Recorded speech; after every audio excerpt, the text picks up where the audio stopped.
His form was changed. It was as though that lance was swallowing him whole. Upon that sight, it makes sense that your students were upset. I wonder if those relics truly hide such power. Yet even still, that power seems familiar. That form as well. As one who wields the sword of the Creator, does that mean you possess that power too? Professor, you have returned. The goddess is indeed generous with her divine protection. I have already heard Gilbert's report about what happened. See to it that you keep what transpired at the tower to yourself. People would lose faith in the nobles should rumors spread of one using a relic and transforming into a monster. All regions of Fodland would fall into chaos. We must avoid that at all costs. Please ensure the students who accompanied you understand that as well. Have I made myself clear? His transformation into a black beast was nothing short of divine punishment from the goddess. Punishment for someone arrogant and foolish enough to use a hero's relic even though they were unworthy and unqualified.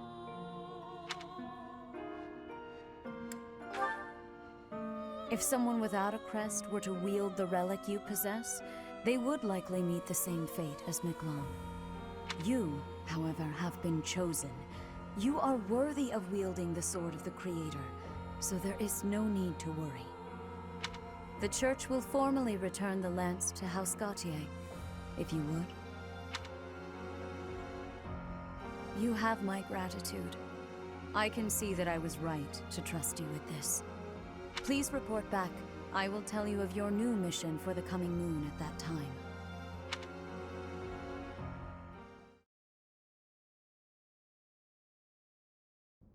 I assume the Archbishop was pleased with your performance. Did you return the Lance of Ruin? I keep thinking about what Gilbert told us.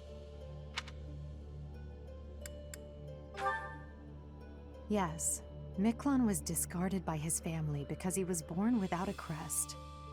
Eventually, he became a masterful thief and gathered enough ruffians to capture a fortress. Right or wrong, he was a gifted leader. He could have been a great asset to Fodlan. What a waste! It's true that a crest can increase your magical abilities and allow you to wield the full might of a hero's relic. But one cannot measure a leader's worth based solely on whether or not they bear a crest. There are plenty of talented people in this world without one. People believe crests are blessings from the goddess, that they're necessary to maintain order in Fodlan. But the people are wrong. Crests are to blame for this brutal, irrational world we live in. Their power is granted only to a select few, whom we elevate and allow to rule the world. Have you ever wondered if the only way to create a truly free world is to dispense with the goddess and the crests? Do that, and people will have no choice but to rise and fall by their own merits. Lady Edelgard, I question whether you revealed too much to the Professor. Perhaps I did. It is true that our teacher possesses a rare talent. Even I cannot deny it. The ability to wield the sword of the Creator is concerning. I've already explained this to you. My power alone is insufficient. That's why I'm borrowing power from those people. If our teacher can wield it in my stead, I believe that would be for the best. It's a risk. A dangerous one. You leave me no choice but to take matters into my own hands.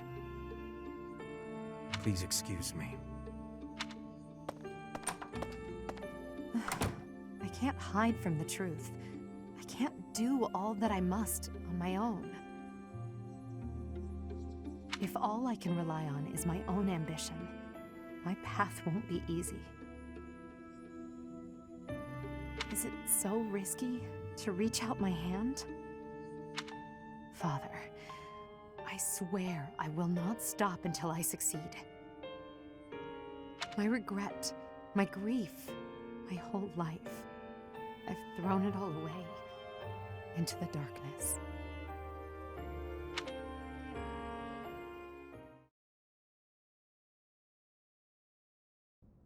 Professor, you have done well to complete such a difficult task. You have shown exceptional skill in leading your students. I am forever grateful for the safe return of the hero's relic. Just as I expected, you have mastered the sword of the Creator. Now then, I shall tell you about your mission for the coming month. Archbishop! Seteth, what troubles you? Flayn is missing. I cannot find her anywhere. Professor, have you seen Flayn recently? I have searched everywhere. Where could she be? She may be in danger. Oh no, no, no, what am I to do? Calm yourself, Seteth. Professor, we shall continue our discussion another time.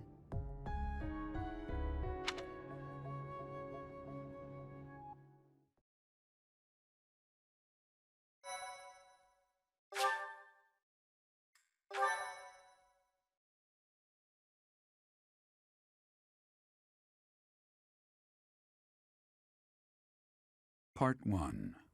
White Clouds. Horsebow Moon. Rumors of a Reaper.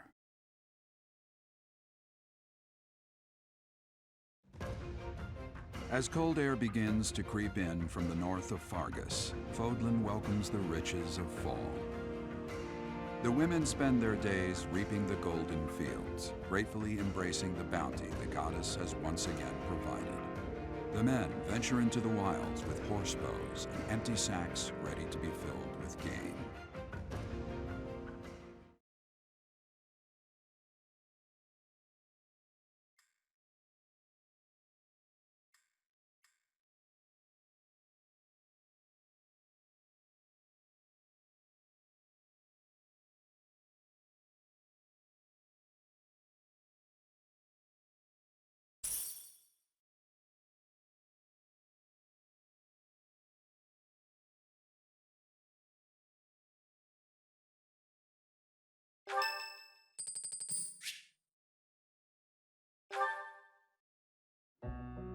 Hello, Professor.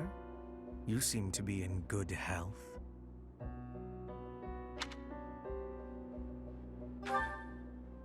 Of course.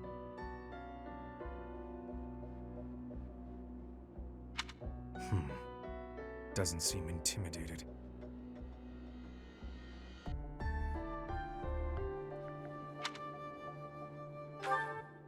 No, not at all. It's just that I find myself a little concerned for your well-being. You see, Lady Edelgard has taken something of an interest in you.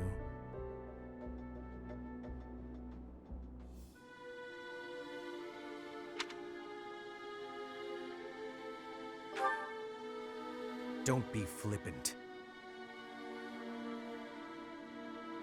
There is something you need to understand about the role I play here. One of my many duties is to determine potential advantages and potential threats to Her Highness. If you prove yourself useful to Lady Edelgard, then all will be well. If you pose a threat, I shall have to dispose of you.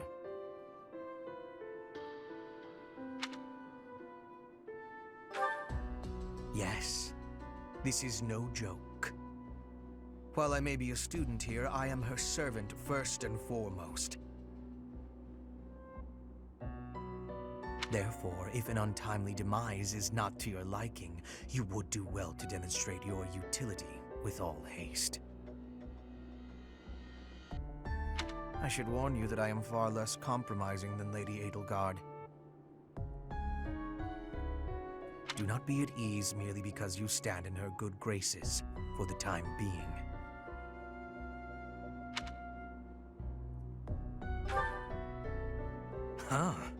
Such confidence. I'm beginning to see why you caught her eye. My family, House Vestra, has been sworn to House Resvelg for generations. Since the dawn of the Empire, we have worked to protect the Emperor by any means necessary.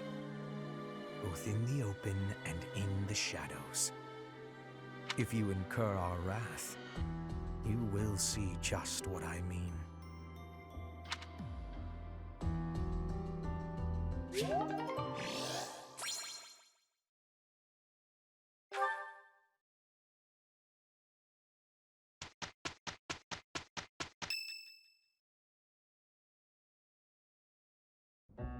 As I believe you are already aware, Seteth's younger sister Flame has gone missing.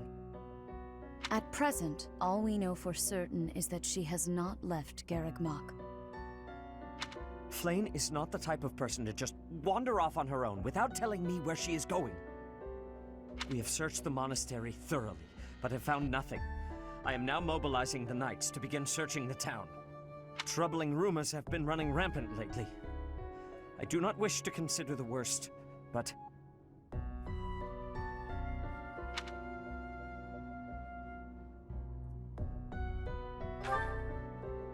There are rumors of someone prowling the streets and attacking innocents night after night. The Knights have investigated the matter.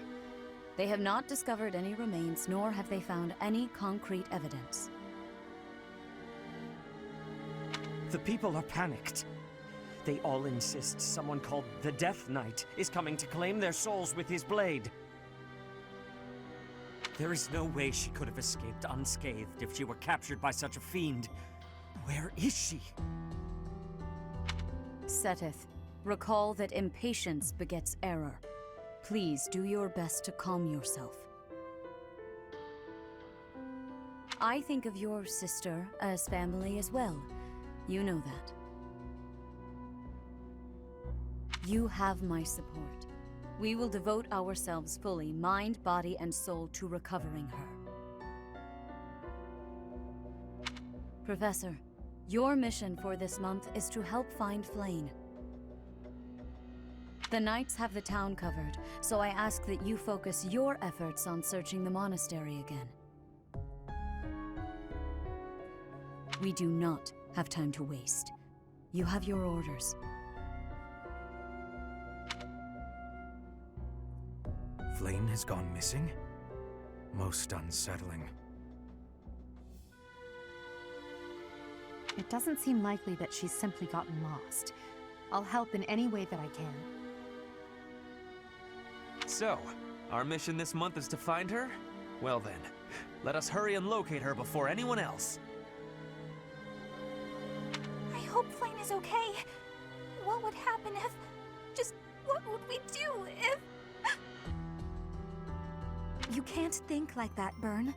Seteth would have a heart attack if he heard you. I've heard that she has a crest, but I suppose for this moment that is irrelevant. We'll start by gathering information. Someone must have seen Flame recently. Right. If we work together, I'm certain we'll find her.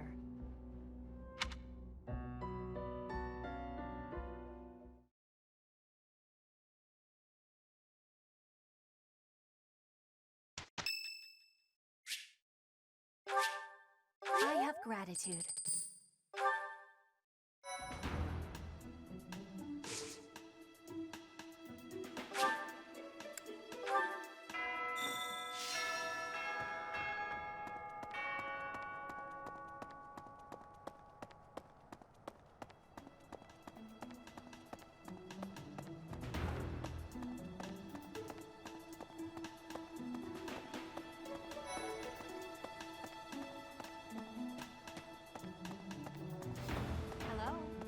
We must begin our search for Flame, Professor. If she ran off of her own free will, that's her business. But that may not be the case. For her sake, I suggest we assume that she was abducted and begin an investigation. Who benefits from kidnapping her? Let's gather all the information we can on anyone who's been acting strangely. I have a favor to ask.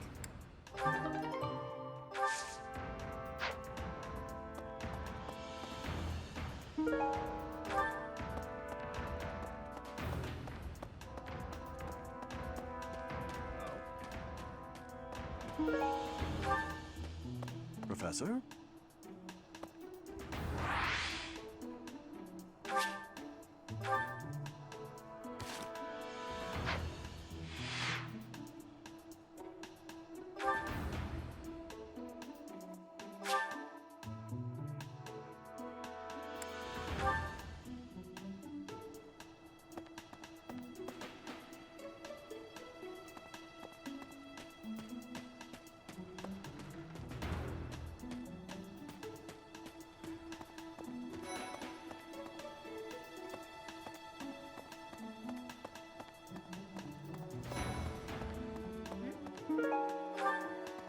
Where could Flame have gone? Do you think she's really been kidnapped? I hear Tomas has been going around asking about her. But he's probably just worried like the rest of us. Though it wasn't just Flame. He was asking about you and Captain Gerald, too.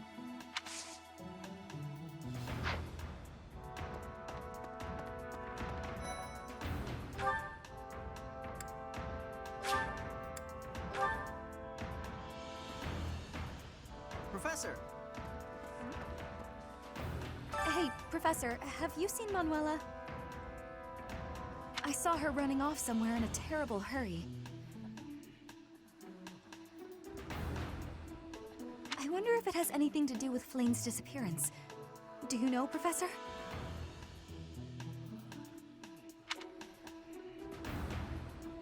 Oh, yes. Didn't you know? She was the senior diva in our opera company.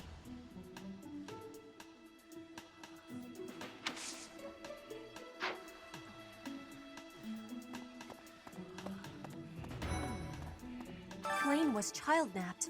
That is what you are thinking? And the villain is inside our monastery? I must have admittance. One person has been catching my eye. Shamir is a knight not like other knights. Her movements are being reminders of... No. They remind me of warriors of Brigid. Before she was here, what was she getting up to?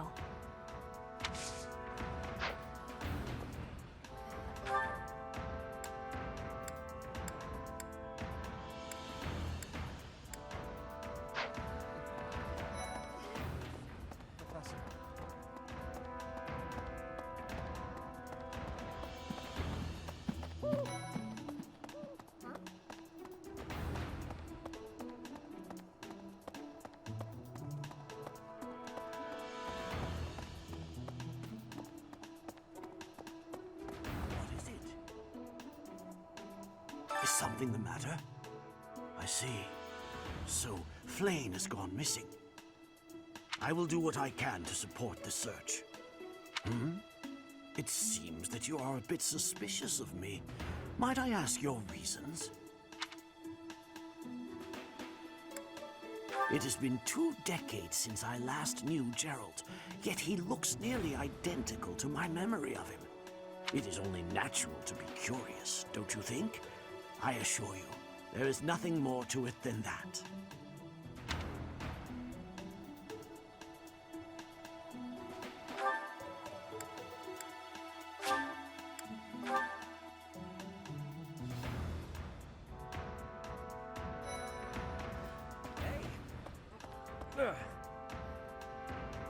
I hope Flame isn't going hungry. If someone really kidnapped her, I'll never forgive them.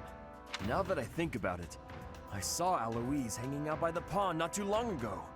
He was always getting into trouble for trying to talk to Flame, you know? It's probably a crazy thought, but I'm starting to worry.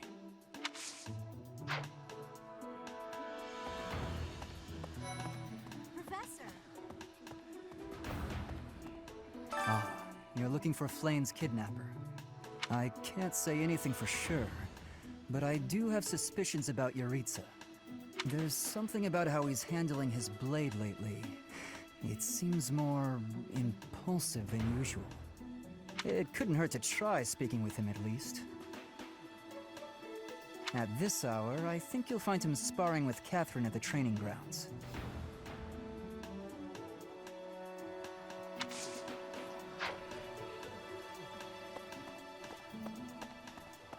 I was thinking.